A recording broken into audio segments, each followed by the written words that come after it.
This is your mini lecture for Chapter 7, which deals with stress and well-being at work.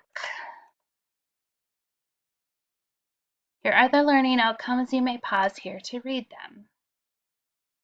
All right, first we're going to look at defining stress, distress, and strain. So stress is really just this fight or flee response that we have when we're faced with some sort of demand or pressure or stress, as you might want to talk about it. So a stressor or demand is a person or event that triggers the stress response. And de-stress or strain is our psychological, physical, behavioral, and organizational consequences that are a result of our stressful events. So really, what is the impact of that stress? So next we're going to look at 4 different approaches to stress from a theoretical viewpoint. All right, so the homeostatic or medical just says that stress occurs when deep emotions or environmental demands upset our homeostasis. And this is just our body's functioning and equilibrium. So this is our kind of normal state.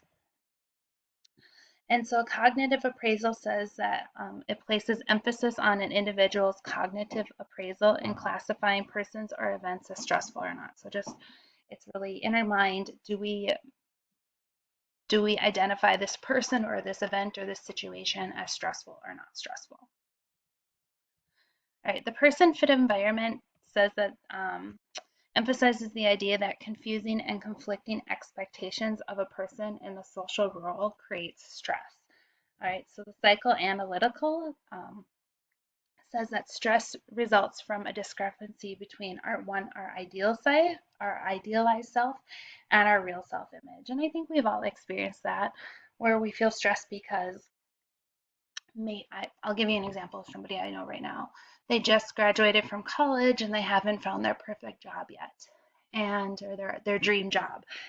And they just got a job offer and it wasn't what they were expecting, and so they were in a state of stress because their ideal self was very different from, or their ideal job and their ideal self was very different from what was offered to them and what their current situation was. And so how big this gap is proportional to the amount of stress that we experience. All right, so next let's look at the psychophysiology of a stress response. That is a big word. All right, so when we have stress, there's a release of chemical messengers into our bloodstream, which activates the sympathetic nervous system and the endocrine system, and it actually triggers mind-body changes that prepare a person for fight or flight. So we either, are going to like deal with the stress or we're going to run away from it. All right, and we actually literally have physical reactions to stress. So headaches, all right, eye strain, tension headaches. I get like really knotted up muscles in my shoulders, clenching and grinding of teeth, or maybe just clench your teeth when you're upset. It can cause gastrointestinal issues, upset stomach. It can cause backaches. I have actually gotten shingles from stress because it triggers it can trigger shingles to occur, which is not ideal. In really extreme cases, it can cause ulcers, heart disease, stroke, etc. It can also cause fatigue. I don't know if you've ever been like super stressed and you're like, oh, I'm so tired, right? Sometimes you just sleep when you're stressed. So it definitely has a physical impact on our bodies. Next, we're going to look at different work and non-work causes of stress. So at work, we have things like change, not being able to control something, the progression of our career, having to learn new technologies, ambiguity in our roles, conflict within our roles. We can have, in terms of interpersonal demands, we can have bad leadership or bad supervisors, be experiencing harassment at work. Physical demands, it could just be like extreme environments, really strenuous work. Then we deal with hazardous substances, having to travel.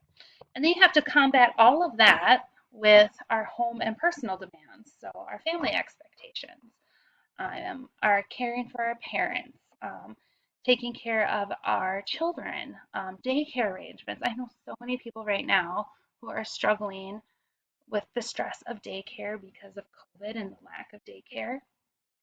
Um, our volunteer, our civic obligations, other traumatic events that happen to us. This is all going to have an impact on how we are at work and how, if we're a supervisor, how other people are acting at work. So what are the consequences of stress? Okay, so some stress is actually good, right? So our bodies are built to be able to handle a certain level of stress, right? And so the Yerkes-Dodson law really says that stress can lead to improved performance up to a certain point. However, after that point, stress will have a detrimental effect. All right.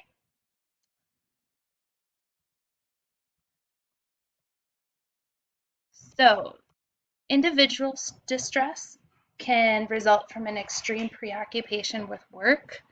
And so this can lead to burnout, depression, emotional exhaustion, and can actually lead to behavioral problems such as aggression, insomnia, substance abuse, accidents at the workplace. So we need to manage stress within the workplace so that we don't have burnout and we don't have people leaving. We've seen this in the healthcare industry lately. There's a shortage of medical workers, and there have been an increased demand on the system due to the COVID-19 pandemic. And thus, there is a lot more burnout, and we're seeing people quitting. Right? We can have participation problems. People, they get burnt out or they're stressed. They just can't deal, so they don't come to work, or they're tardy, or they're unsatisfied at work, so there's strikes. Or we have people just leaving because they're unhappy. We have performance. Maybe if people are stressed, well, this happens a lot, they can lead to poor quality or quantity of production, grievances, all kinds of issues.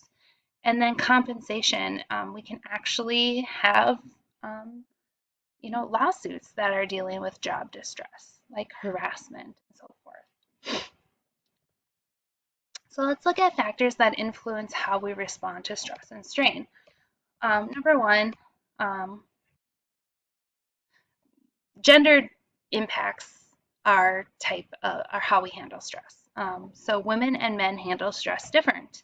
And so, and this is just in general, it's not saying that all women are one way and all men are one way, but in general, women and men handle stress differently. And so that will impact their stress levels. Type A behavior, our personality.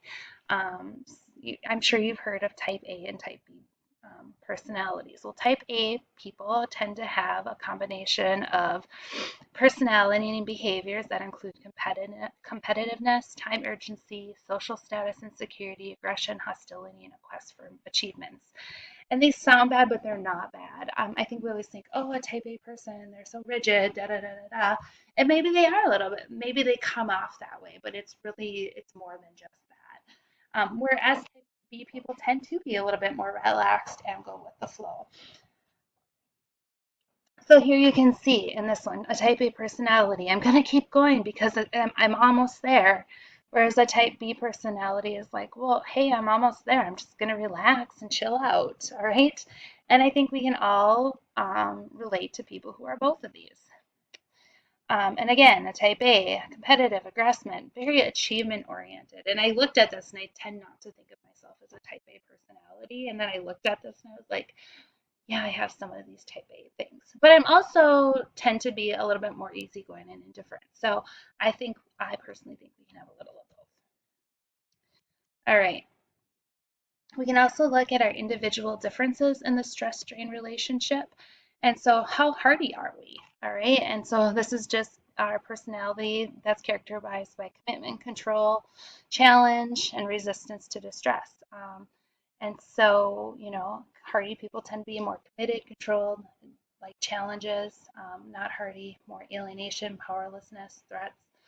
Um, it also, a hardy personality engages in transformational coping versus, which is modifying perceptions to reduce our stress. So we like try to reframe it, think about it differently.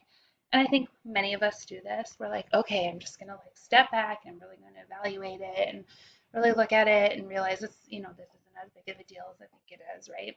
Whereas some people who don't have as much hardiness might have regressive coping where they avoid events or they try to decrease interactions with their environment. And I'm not saying any of these is right or wrong. It's just understanding that there are different ways that individuals deal with these, the way that there are different ways individuals deal with stress, and there's so many pieces that go into it. And as in a work environment, you need to understand these so you can better understand people and be more empathetic. All right. We also have self-reliance, and so it's like how independent are we? How um, are we able to rely on ourselves? Are we able to form healthy, supportive attachments with people? We don't want to have too much dependence on people, but we also don't want to get to the point where we don't depend on people at all. And so we need to understand that both from our own personal perspective, but also in the people we work with. Next, we're going to look at identifying the stages and elements of preventative stress management. All right, so there's primary, secondary, and tertiary prevention. And so people and organizations need to work together to promote health and prevent stress and strain. And so you can see, the primary prevention is really stressor directed. It's making sure that organizational stressors, such as task, role, physical, and personal demands, are managed so they don't impact health. Individual responses, organizational. The secondary prevention is really looking at how we respond. And then the tertiary is really looking at symptom directed and kind of how can we prevent these items. Um, Again, so some things we can do from an individual perspective: primary prevention, positive thinking, time management, leisure time activities. Secondary is really literally those physical things, physical exercise, relaxation, diet, and the tertiary, opening up, getting professional help. So we can go back to this slide and really see, managing distress here, managing our response, and managing our stressors. Right. So some ways that organizations can help with stress prevention is redesigning jobs. So if people are feeling strain or stress in their jobs, they can redesign them to reduce stress. Setting goals that are realistic. That helps to reduce conflict, reduce uncertainty or ambiguity. Allowing individuals to modify their roles. I have a person I know right now who they're in a very high stress job, they're ready to take a step back, and their work has actually let them modify their role so to eliminate some of their stress. And then social support systems, having these teams to provide that social support in the organization. And then a lot of companies also have a comprehensive health promotion. So it's, it can be both our physical health and it can be our mental health as well. And so we're seeing a much more comprehensive look at health. So you might see that not only is your company willing to provide you benefits for health benefits and dental and so forth, but they also might have health coaching to health, allowing you to get a reimbursement for a gym membership, giving you access to coaching and actually counseling services as part of your benefits package. All right, so that is our mini lecture for Chapter 7. Contact me questions. Thanks.